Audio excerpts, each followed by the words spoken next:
ಸದ್ಯ ಬಳ್ಳಾರಿ ಜೈಲಲ್ಲಿರೋ A2 ದರ್ಶನ್ ನಾಳೆ ಮತ್ತೆ ಕೋರ್ಟ್ನ ಟೆನ್ಷನ್ ಎದುರಿಸ್ತಾ ಇದ್ದಾರೆ. ಈಗ ಕೊಲೆ ಕೇಸಲ್ಲಿ ಜಾಮೀನು ಕೋರಿ ಅರ್ಜಿ ಸಲ್ಲಿಸುವ ಸಾಧ್ಯತೆಗಳು ಕೂಡ ಇದೆ. ಚಾರ್ಜ್ ಶೀಟ್ ಈಗಾಗಲೇ ಸಲ್ಲಿಕೆ ಆಗಿರೋದ್ರಿಂದ ಇದು ಚಾರ್ಜ್ ಶೀಟ್ನ ಪ್ರತಿ ಸಿಕ್ಕ ನಂತರ ಜಾಮೀನು ಅರ್ಜಿ ಸಲ್ಲಿಕೆ ಮಾಡೋ ಸಾಧ್ಯತೆ ಇದೆ. ACMM ಕೋರ್ಟ್ಗೆ ಜಾಮೀನು ಅರ್ಜಿಯನ್ನ ಸಲ್ಲಿಸಲಿದ್ದಾರೆ ವಕೀಲರು. ಈ ಅರ್ಜಿ ಸಲ್ಲಿಕೆಗೆ ಬೇಕಿರುವಂತಹ ಎಲ್ಲ ತಯಾರಿಯನ್ನ ಸದ್ಯ ವಕೀಲರು ನಡೆಸ್ತಾ ಇದ್ದಾರೆ. ಬಟ್ ಅವರಿಗೆ ಇನ್ನು ಚಾರ್ಜ್ ಶೀಟ್ನ ಕಾಪಿ ಸಿಗಬೇಕಾಗಿದೆ. ಬಹುಶಃ ನಾಳೆ ಸಿಗಬಹುದು.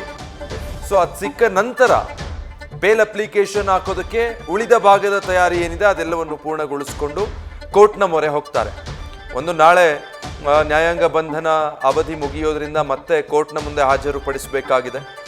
ಅದರ ಮಧ್ಯೆ ಚಾರ್ಜ್ ಶೀಟ್ ಸಲ್ಲಿಕೆ ಆಗಿರೋದ್ರಿಂದ ಅದನ್ನು ಸಂಪೂರ್ಣವಾಗಿ ಗಮನಕ್ಕೆ ತಗೊಂಡು ಅದಾದ್ಮೇಲೆ ಬೇಲ್ ಅರ್ಜಿ ಕೂಡ ಸಲ್ಲಿಸಬೇಕಾಗಿದೆ. ಹೀಗಾಗಿ ಸದ್ಯದ ನಾಳಿನ ಈ ಎಲ್ಲ ಬೆಳವಣಿಗೆಗಳು A2 ಆರೋಪಿ ದರ್ಶನ್ಗೆ ಸ್ವಲ್ಪ ಟೆನ್ಷನ್ ಹೆಚ್ಚಾಗೋ ಹಾಗೆ ಮಾಡಿರುತ್ತೆ ಸಹಜವಾಗಿದೆ. ಯಾಕಂದ್ರೆ ತನಿಖಾಧಿಕಾರಿಗಳು ಚಾರ್ಜ್ ಶೀಟ್ ಅನ್ನ ಕೋರ್ಟ್ಗೆ ಸಲ್ಲಿಸುವ ದಿನವೂ ಕೂಡ ಅವರು ಅದೇ ರೀತಿ ಟೆನ್ಷನ್ನಲ್ಲೇ ಇದ್ರು. ಅದ್ರ ಬಗ್ಗೆ ಏನಾಗ್ತಾ ಇದೆ ಡೆವಲಪ್ಮೆಂಟ್ಸ್ ಅನ್ನೋದನ್ನ ತಿಳ್ಕೊಳ್ಳೋ ಪ್ರಯತ್ನ ಮಾಡ್ತಾ ಇದ್ರು. ಅವರ ಪತ್ನಿಗೂ ಕೂಡ ಕರೆ ಮಾಡಿ ಕೇಳ್ತಾ ಇದ್ರು. ಜೈಲಿನಲ್ಲಿದ್ದಂತಹ ಸಿಬ್ಬಂದಿ ಬಳಿ ಕೂಡ ಏನಾಯ್ತು ಅನ್ನೋದನ್ನ ವಿಚಾರಿಸ್ಕೊಳ್ತಾ ಇದ್ರು ಅನ್ನೋದೆಲ್ಲ ಮಾಹಿತಿ ಇದೆ. ಸೊ ಚಾರ್ಜ್ ಶೀಟ್ ಸಲ್ಲಿಕೆ ಆದ ನಂತರದಲ್ಲಿ ಬೇಲ್ ಅಪ್ಲಿಕೇಶನ್ ಹಾಕೋದಕ್ಕೆ ಅಂತಾನೆ ಇಷ್ಟು ದಿನ ವಕೀಲರು ಕೂಡ ಕಾದಿದ್ದು. ಯಾಕಂದ್ರೆ ದೋಷಾರೋಪಣಾ ಪಟ್ಟಿಯಲ್ಲಿ ಏನೇನಿರುತ್ತೆ ನೋಡಿಕೊಂಡು ಅದಾದ್ಮೇಲೆ ಬೇಲ್ಗೆ ಅಪ್ಲಿಕೇಶನ್ ಹಾಕಿದ್ರೆ ವಾದ ಮಾಡೋದಕ್ಕೆ ಸುಲಭ ಆಗುತ್ತೆ. ಇಲ್ಲ ಚಾರ್ಜ್ ಶೀಟ್ ಸಲ್ಲಿಸೋದಕ್ಕೆ ಮುಂಚೆನೇ ಬೇಲ್ ಅಪ್ಲಿಕೇಶನ್ ಹಾಕಿದಿದ್ರೆ ರಿಜೆಕ್ಟ್ ಆಗ್ತಾ ಇತ್ತು ಮೇ ಬಿ. ಈಗಾಗಲೇ ಪವಿತ್ರ ಗೌಡ A1 ಪವಿತ್ರ ಗೌಡ ಮತ್ತೆ A7 ಅನುಕುಮಾರ್ ಅಪ್ಲಿಕೇಶನ್ಗಳು ಅದೇ ರೀತಿ ರಿಜೆಕ್ಟ್ ಆಗಿರೋದು. ಹೀಗಾಗಿ ಸೊ ದರ್ಶನ್ಗೆ ಬೇಲ್ನ ಟೆನ್ಷನ್ ಈಗ ಹೆಚ್ಚಾಗಿದೆ. ಕೊಲೆ ಪ್ರಕರಣದಲ್ಲಿ ಚಾರ್ಜ್ ಶೀಟ್ ಸಲ್ಲಿಕೆಗೆ ದರ್ಶನ್ ಇಷ್ಟು ದಿನಗಳು ಕಾಯ್ತಾ ಇದ್ರು. ಈಗ 3991 ಪುಟಗಳ ಚಾರ್ಜ್ ಶೀಟ್ ಅನ್ನ ಸಲ್ಲಿಕೆ ಮಾಡಿದ್ದಾರೆ ಸದ್ಯ ತನಿಖಾಧಿಕಾರಿಗಳು. ಈಗಾಗಲೇ ಕೋರ್ಟ್ನ ಮುಂದೆ ಈ ಚಾರ್ಜ್ ಶೀಟ್ ಅನ್ನ ಸಲ್ಲಿಕೆ ಮಾಡಿರುವಂತದ್ದಾಗಿದೆ. ಈಗ ಚಾರ್ಜ್ ಶೀಟ್ ಸಲ್ಲಿಕೆ ಆಗ್ತಿದ್ದ ಹಾಗೆ ಕುಟುಂಬಸ್ಥರ ಜೊತೆ ವಕೀಲರ ಜೊತೆ ಇದಕ್ಕೆ ಸಂಬಂಧಪಟ್ಟ ಹಾಗೆ ದರ್ಶನ್ ಕೂಡ ಮಾತುಕತೆ ನಡೆಸಿದ್ದಾರೆ. ಅಂದ್ರೆ ಮುಂದಿನ ಕಾನೂನು ಹೋರಾಟ ಏನು ಹೇಗೆ ಅನ್ನೋದಕ್ಕೆ ಸಂಬಂಧಪಟ್ಟ ಹಾಗೆ ಬಳ್ಳಾರಿ ಜೈಲಿಗೆ ತೆರಳಿ ಪತ್ನಿ ಸಹೋದರ ಇಬ್ಬರು ಕೂಡ ಚರ್ಚೆ ನಡೆಸಿದ್ದಾರೆ ಈ ಬಗ್ಗೆ ದರ್ಶನ್ ಜೊತೆಗೆ.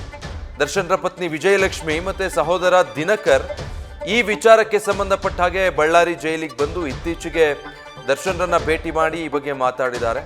ಚಾರ್ಜ್ ಶೀಟ್ ನಲ್ಲಿರುವಂತಹ ಅಂಶಗಳು ಮತ್ತೆ ಮುಂದಿನ ಕಾನೂನು ಸಮರದ ಬಗ್ಗೆ ಚರ್ಚೆ ನಡೆಸಿದ್ದಾರೆ. ಸಂಪೂರ್ಣವಾಗಿ ಅವರಿಗೂ ತಿಳಿದಿಲ್ಲದೆ ಇರಬಹುದು ಚಾರ್ಜ್ ಶೀಟ್ ನಲ್ಲಿ ಏನಿದೆ ಅಂತ, ಬಟ್ ಪ್ರಮುಖವಾಗಿ ಒಂದಷ್ಟು ವಿಚಾರಗಳಂತೂ ಗೊತ್ತಾಗಿರುತ್ತೆ, ಹೈಲೈಟ್ಸ್ ಅನ್ನೋ ಹಾಗೆ. ಸೊ ಅದರ ಆಧಾರದ ಮೇಲೆ ಮುಂದಿನ ಕಾನೂನು ಸಮರ ಹೇಗಿರಬೇಕು ಅನ್ನೋದಕ್ಕೆ ಸಂಬಂಧಪಟ್ಟ ಹಾಗೆ ಚರ್ಚೆ ಮಾಡಿದ್ದಾರೆ. ಬಳಿಕ ಜಾಮೀನು ಅರ್ಜಿ ಸಲ್ಲಿಕೆಗೆ ಆರೋಪಿ ದರ್ಶನ್ ಈಗಾಗಲೇ ಸಹಿ ಮಾಡಿದ್ದಾರೆ. ಬೇಲ್ ಅಪ್ಲಿಕೇಶನ್ ಹಾಕೋದಕ್ಕೆ ಅವರ ಸಹಿ ಬೇಕಾಗುತ್ತೆ. ಈಗಾಗಲೇ ಆ ಕೆಲಸ ಎಲ್ಲ ಮುಗಿಸ್ಕೊಂಡಿದ್ದಾರೆ. ಜಾಮೀನು ಅರ್ಜಿ ಸಲ್ಲಿಸೋದಕ್ಕೆ ಏನೆಲ್ಲ ಸಿದ್ಧತೆ ಬೇಕೋ ಅದೆಲ್ಲವನ್ನು ಕೂಡ ವಕೀಲರ ಟೀಮ್ ಕೂಡ ಮಾಡಿಕೊಂಡಿದೆ.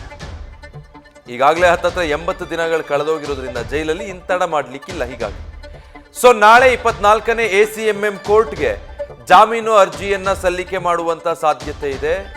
ಏನಾಗಬಹುದು ಅನ್ನೋದೇ ಸದ್ಯ ದರ್ಶನ್ರನ್ನ ಕಾಡ್ತಾ ಇರುವಂತಹ ಟೆನ್ಷನ್ ಆಗಿದೆ. ಇದೇ ಕಾರಣಕ್ಕೆ ಸದ್ಯ ದರ್ಶನ್ ಟೆನ್ಷನ್ ನಲ್ಲಿದ್ದಾರೆ. ನಾಳೆ ACMM ಕೋರ್ಟ್ಗೆ ಜಾಮೀನು ಅರ್ಜಿಯನ್ನ ಸಲ್ಲಿಕೆ ಮಾಡುವಂತಹ ಸಾಧ್ಯತೆ ಇರುತ್ತೆ. ಇದೆಲ್ಲ ಬೆಳವಣಿಗೆಗಳು ಸದ್ಯ ದರ್ಶನ್ರನ್ನ ಸ್ವಲ್ಪ ಟೆನ್ಷನ್ ಆಗೋ ಹಾಗೆ, ನರ್ವಸ್ ಆಗೋ ಹಾಗೆ ಮಾಡಿರಬಹುದು. ಏನಾಗುತ್ತೋ ಏನೋ ಕೋರ್ಟ್ನಲ್ಲಿ ಜಾಮೀನು ಅರ್ಜಿಯ ಭವಿಷ್ಯ ಅನ್ನೋದರ ಯೋಚನೆಯಲ್ಲಿ ದರ್ಶನ್ ಇದ್ದ ಹಾಗೆ ಕಾಣ್ತಾ ಇದೆ. ನ್ಯೂಸ್ ಫಸ್ಟ್ ನಿರ್ಭೀತಿಯಿಂದ ನಿಮ್ಮ ಪರವಾಗಿ.